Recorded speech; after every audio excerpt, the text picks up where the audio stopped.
Operating out of a small shop doesn't always mean you need more space. You need better gear like these three-legged sawhorses. They nest right into each other and take up way less space than one traditional sawhorse. They stay perfect and level even on my crooked floors. But the real strength starts right here. This isn't just a 2x4 across the top. What this essentially turns into is a solid wood I-beam. Top plate, bottom plate, and a center beam all tied together. Once this thing is locked in, these things do not flex.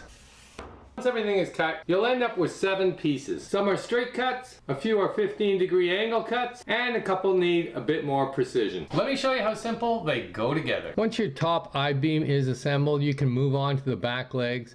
Now I like to clamp these in place and pre-drill. You're pretty close to the edge here, so it doesn't take much to split the wood. I'm using 3-inch screws, driving them in on a slight angle so they don't blow out the other side. Do one side, flip it over, and repeat for the other leg.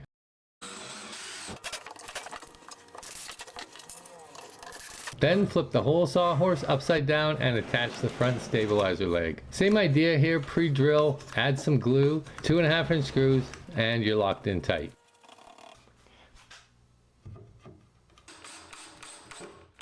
Now onto the braces for the back legs. The first one, I'm going to put the brace in between the legs, 2 screws on each side. And for the other horse, the one that mounts on top, this brace has to go on the outside of the 2 legs. It's the only way they'll stack together, so don't mess this up.